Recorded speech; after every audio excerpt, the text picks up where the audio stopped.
With me now to talk about scams and frauds, which are very prevalent in our area, unfortunately. As we know, we hear about it on the news every evening. Whenever you turn TV on, there's something that's happening out there. With me now in the studio from the anti-rackets of the Ontario Provincial Police, I'm talking with Detective Constable John Armit. John, thank you for coming in today. And I know we're not even going to touch on all of this. We can't. It's rampant out there, isn't it? It really is. And thanks for having me. I love Brockville. I'm in Brockville quite often. It was a lovely day to get down here. Okay, well, I'm glad you came while it wasn't snowing and blowing out there. Let's talk about, because what's happening now, and I heard that Kingston is really being hit with this, is the grandparent scam. Yes. Please tell our viewers what it is. What can they do if they happen to be targeted? Well, I'm happy to talk about Project Sharp, which was the OPP's led multi-jurisdictional investigation into the grandparent scam. So I was seconded over to the Canadian Anti-Fraud Centre for 3 years. And while I was there, we saw a massive increase in the emergency grandparent scam. What is it? It's when somebody looks up Canada 411 and finds people with landlines still. And we all know when we looked at the phone book back in the day when we used to prank phone call people, you'd have the name, the address, and the phone number. And that's all that's needed for these scammers to do their scam. And so what they'll do is they'll call the individual, and they know most people over a certain age have landlines still. So they'll call them up and they'll say as simple as this: "Hey, Grandma, Grandpa." And the person will respond, "Hey, who's this?" "Oh, it's your favorite grandchild." "Oh, Johnny." That's as easy as it is. Oh, wow. Yeah. So they'll call them up and they'll say, I made a bonehead move. I was in a car with my friend. We're going to get medicine because I have a cold. I rear-ended a pregnant woman. And when the police arrived, they found drugs in the car. Oh. And I need bail money to get out of jail. And so we actually intercepted their communications in our investigation. We actually heard these phone calls. And some of these bad actors would make 400 to 600 calls a day. And it's the volume. And so all they need is the one or two people that are vulnerable that day, and then they get hit and they lose massive amounts of money. And so you'll have a second actor that will get on the phone and pretend to be some sort of law enforcement official or legal official. Yes. And they'll come in with an authoritative voice and they'll say, "I'm Constable so-and-so with the RCMP. This is what's happened. It's a real serious matter." Very authoritative voice. Yes. And then they'll say, "We need bail money, but here's the trick. There's a gag order in place. You can't tell anyone." Oh. And then the grandson hops back on the phone and is the closer. And so what they'll do from there is they'll instruct the victim to go to the local financial institution and withdraw funds always under $10,000. And when you ask why, it's because FinTrack, our anti-money laundering organization, has a cap that any transaction that's over that amount has to be reported as a unusual transaction or a suspicious transaction. Really, it's any dollar or penny that goes out that's suspicious. But they keep the victims under that amount. And then they'll have a courier that will show up within a few hours, and they'll have given the victim incident number, a fake police number. Yes. And when the courier comes up, and most of these couriers have no idea what's going on. They're just a courier. Just maybe found on social media or Kijiji as a job. Right. And they'll say, "Hey, there's this incident number," or "Here's the number," and the victim will hand over the package with the cash. And that's how it starts. So is there a way around that? Yeah, there's lots of ways around it. First of all, through education. Yes. And secondly, with enforcement. When the OPP launched this investigation, it took some time to get up and running, and there's some technical aspects because of the techniques that the fraudsters used. What ended up happening at the end of our investigation, we arrested 15 people all over the Montreal area. We found that they were connected to traditional organized crime. And they were taking a portion of their funds and sending it back to the organized crime structure. So when we look at all these different frauds that you may think is just a one-off. It's not. All criminals. Yeah. Very, very sophisticated. Yeah. For when of course, I've heard about the grandparent scam for the last X number of years. So with our own grandchildren, what we did was, if you phone Grandpa and Grandma and we want to make sure it's you, we have set up a code. I love it. That's what I've been advocating. Code. Yes, perfect. And so we know that it is our grandchild or it's not our grandchild. That's right. And it's simple as just hanging up and calling that individual directly. Yeah. Yeah, it It's that is to simple. find out. Yeah. I think there again, they're playing on the emotion and They are. the age of a an older person. So. Especially when you have cognitive decline. We had one victim when I was at the Anti-Fraud Center out in Alberta who couldn't remember what she ate the day before. She lost $600,000 to the scam. Oh dear. Oh, I don't remember what I had yesterday. Now you're scaring me. Nonprofit organizations. There's a lot of goodwill that's being done out there, but they're also being targeted. They are. What are the sort of scams that are happening and are that the consumer, the resident, the seniors should be very careful about when it comes to nonprofit organizations? So we often see this when there's a disaster or some sort of incident that arises, that you have the goodwill of these nonprofits that do such great work in our community. Yes. So you'll see these bad actors pivot really quickly and maybe create a text message that gets fanned out, or it'll be a cold call, or maybe they'll create like a fake social media profile on, Facebook, what have you, advertising that they're from that organization. The best way is to contact these organizations directly if you want to donate. The United Way has a whole host of different nonprofits that are associated with it. So, I would say your tried, tested, and true organizations that you would typically donate go that way. But we also have to be worried about the spoofing of web pages. So we'll see legitimate organizations have a spoof website. So when you go into the top of the internet search, the URL, you can actually see, is it .ca, which is normal, Cogeco.ca, OPP.ca, or is it .com or .ox or what have you. So those are little hints that you can really look into. Okay. Have you noticed a surge, or has it fallen off, mail?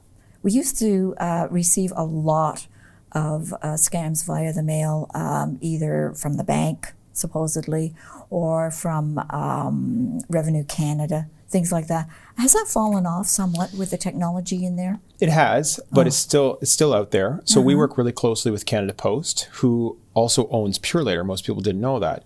And they have amazing security staff that we work with. So if we identify that these trends are coming up, we'll notify Canada Post, and they'll actually blacklist the address that's sending the mail. So there's things that you can do. So we'll still see inheritance mail come in, or prize scam that comes in.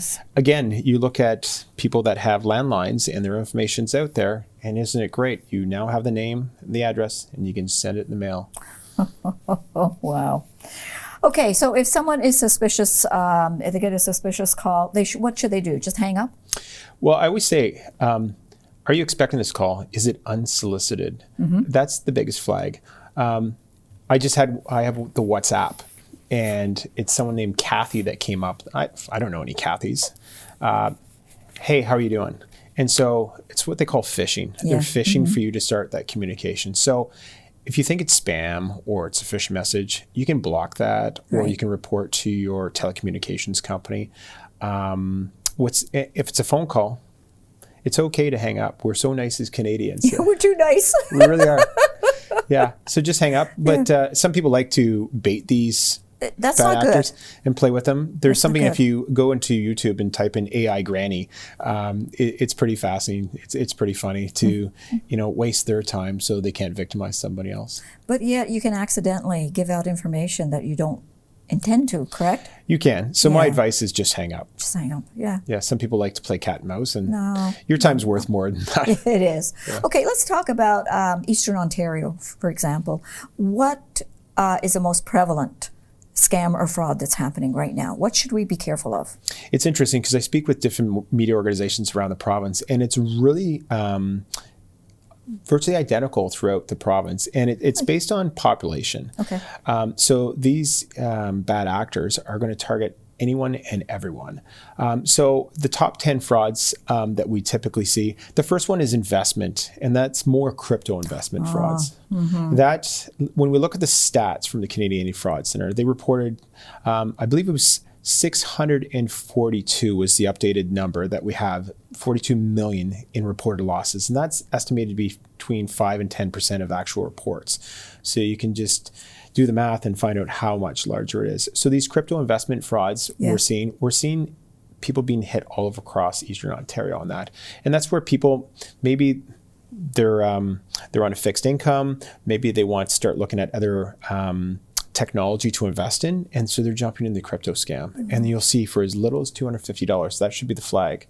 There's legitimate investment opportunities that are out there, but I would suggest going through, an investment specialist to guide you through.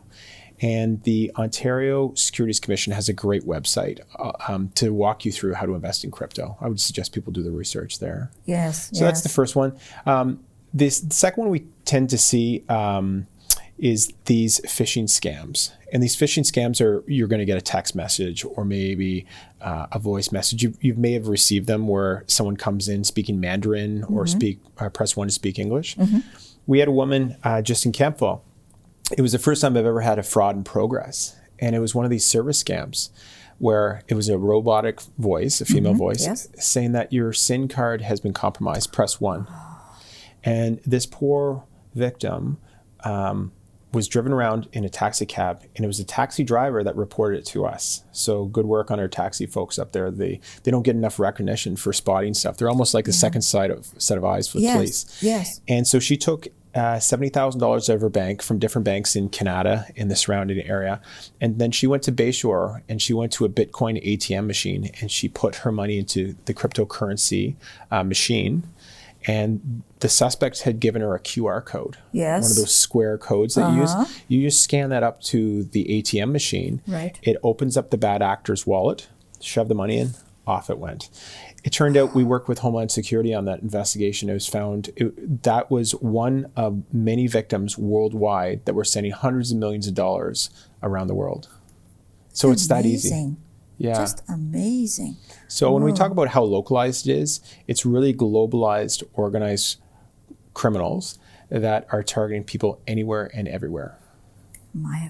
For the romance scam, is that still out there? It's really prolific.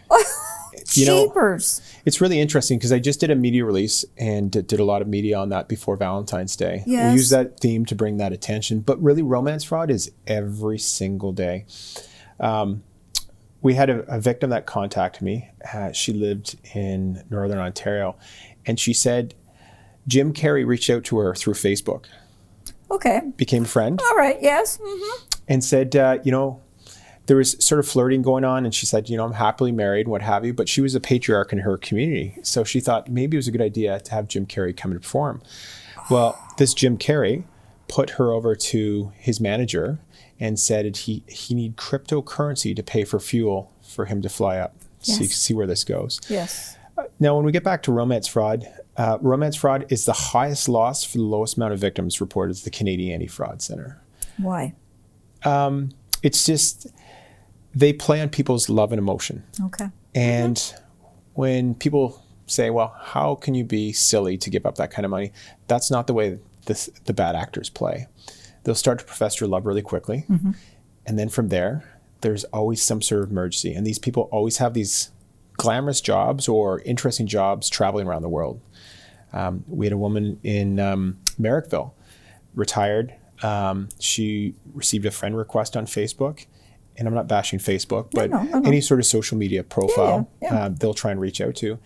And within 6 months, she sent over $150,000 to this bad actor. So what the pitch is that, hey, I'm over in the Middle East and I've injured myself and I can't access OHIP. I need help, with whatever medical procedure. And it's that sense of urgency that they jump on, and they'll quickly ask for cryptocurrency. They'll ask for gift cards, and they can send the gift card number on the back, and you can launder them through different online websites. And what we're seeing a huge advancement in is what they call pig butchering. Now, I don't like that term, but that's a Chinese term that they use where they fatten up the pig and then they slaughter the pig. I like to call it crypto romance frauds. Okay. But this is where you're in an online romance, and then they start talking about amazing investment opportunities. And if you invest in this money and we make a lot of money together, then we can buy our dream home. Yes. And move to Vancouver and get out of the cold. Exactly. And that's how it happens. Oh my heavens. So it's really prolific. So we've seen bad actors jump onto Scrabble websites. We'll see them just throwing little invites on social media. And it's as easy as that, or a text message. It's sad. It's really sad. So for our viewers, what would be the number one way of preventing a person being scammed? What can we do? I say it's the education piece. Okay. And I'm a little biased because I worked at the Canadian Fraud Centre for 3 years, but they have a really good website. And if you go to their website, canadianantifraudcentre.ca, in one of the tabs, it says A to Z frauds. And if you have some free time, Yes. it literally is A to Z, and it lists them all. That's the best mechanism. The other thing is trust your gut. You know, that unsolicited message, that phone call, that email, what have you, just trust your gut. I always say, ask a few friends, throw the pitch. Hey, this is what happened. You know, what do you think about it? And some of them may have read something online or on the news or watched your show and have seen this flag before. Yes. Sometimes we'll tell friends and they won't listen, heed our warnings, but you know, at least you could do that. And then the other thing is, don't be afraid to hang up. Don't be afraid to block people. And also don't be afraid to report it to the social media online platform that you're utilizing. That's really important. The biggest thing that people can do is also report to the local police of jurisdiction and the Canadian Anti-Fraud Centre. They have a really slick online portal that you can report and upload your information. Yes. And they have a disruption program. Most people don't know that. So if you put the bad actor's phone number, email address, bank account number, we'll proactively extract that information, and in the confines of privacy legislation, we will share that with the various different social media companies, telcos, or banks. Right. And then they can look at that and say, are we going to deplatform them? Is this more we need to look into? So we want to take away the tools from the bad actors. Yes. And that's really, with the prevention and the disruption, I think those are the two key pieces. And if we can make the arrests and hold them accountable. Right. Thank you for coming in, sitting down with me. It's Thanks always for a having me. pleasure, and I always learn something. Thanks so much for having me. Appreciate it.